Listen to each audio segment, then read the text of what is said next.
բարի բոլորիս։ Տեսեք ելույթ ունեցողներից 5-6 ելույթ ունեցողի մեջ երկուսը Վազգենը եւ Ռոմիկը մարտական խաչի եւ արիության մեդալի շքանշանակիրները։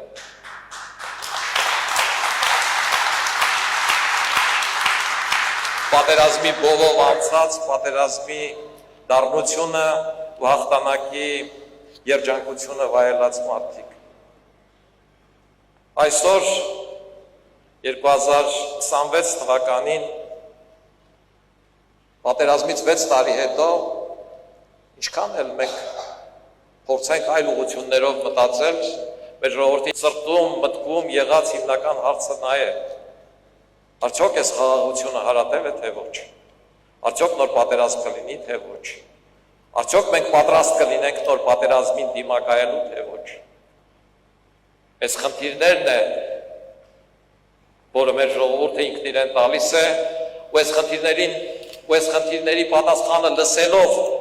ինքը հիմնականում պիտի հետևություն անի առաջիկա ընտրություններում։ Եվ սա է պատճառը, որ ընտրապայքարի դուրս եկած բոլոր թիմերը խոսում են խաղաղությունից, մի մասն էլ ասում է, եթե ձեր կվենտակ մեզ, մենք արժանապատիվ խաղաղություն կբերենք։ Պարտվածի արժանապատվությունը վերականգնելու մի տարբերակ կա, նոր պատերազմ։ Դրան ասում են ռևանշ, գնում ես նոր պատերազմի, հաղթում ես, արժանապատվությունը վերականգնում ես։ Ես կարծում եմ, որ այս տարբերակը մեր համար շատ լուրջ արկածախնդրություն կլինի։ Ինչու, որովհետև դեռ 44 օրյա պատերազմի ժամանակ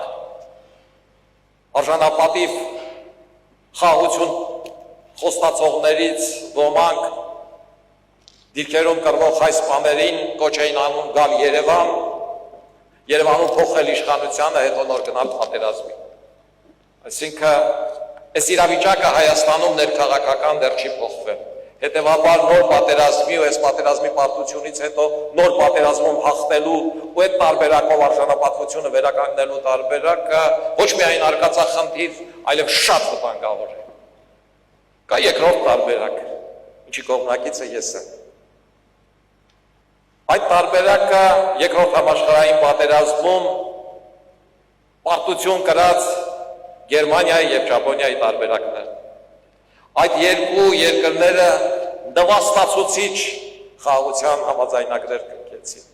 կորցնելով պետականության բոլոր միջոցներն ու ատրիբուտները։ Գերմանիան ամբողջությամբ ռմբակոծված էր, մայրաքաղաք Բերլինում քարը քարի վրա չէր մնացել,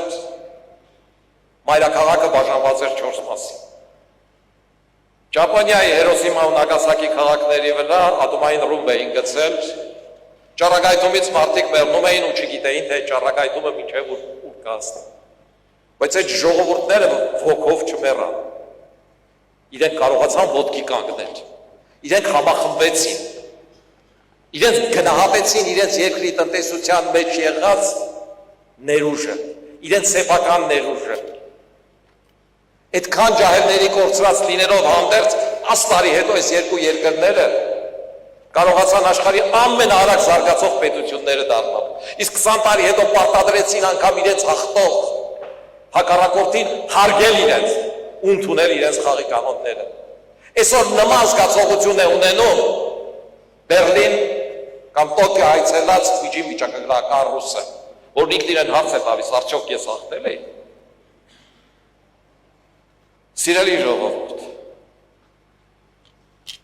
արժանապատվությունը վերականգնելուց խոսողները այսօր խոսում են Բելարուսի տարբերակից, առաջարկում են փոքր բիզնեսի հարկերը զրոյացնել, ես ձեզ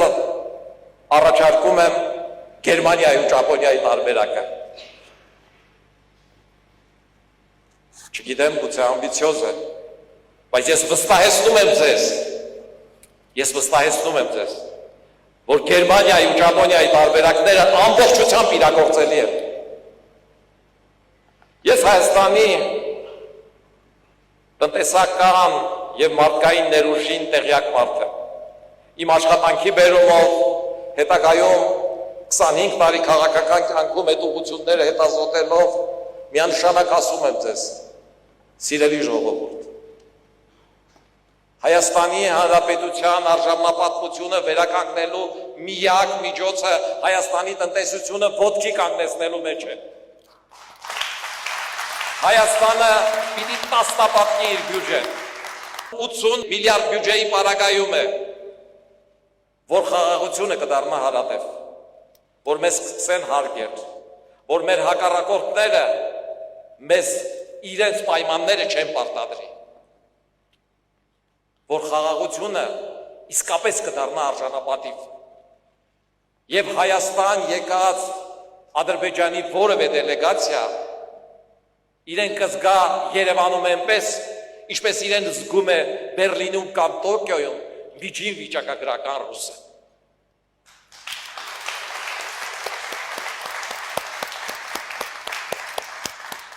Ես հասկանում եմ, որ իմ առաջարկը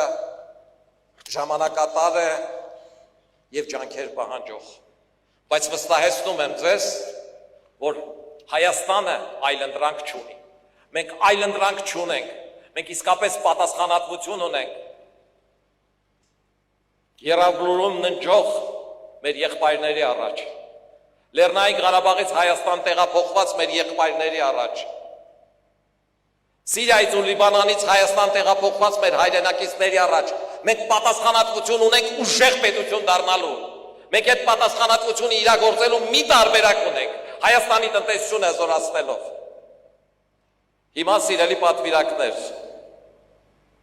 խնդրում եմ ձեզ, որ թույլ տաք ձեր և իմ անունից դիմել մեր ժողովրդին։ Սիրելի ժողովուրդ, 2026 թվականի ընտրությունը քոնն է, դու պիտի ընտրես։ Բարեբախտաբար այս ընտրություններում նախկինի նման քվեատուպեր չեն գողանում, կարուսելներ չեն իրականացնում, ճշումներ չեն գործադրում։ Դու քո քվեով որոշելու ես, թե Հայաստանը որտեղ է լինել։ Դու որոշելու ես, թե որ տարբերակի Հայաստան ես ուզում։ Բելարուսի տարբերակի, թե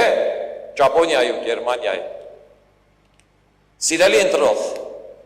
եթե դու նախընտրես Գերմանիայի տարբերակը, ապա քո քվեն տուրմես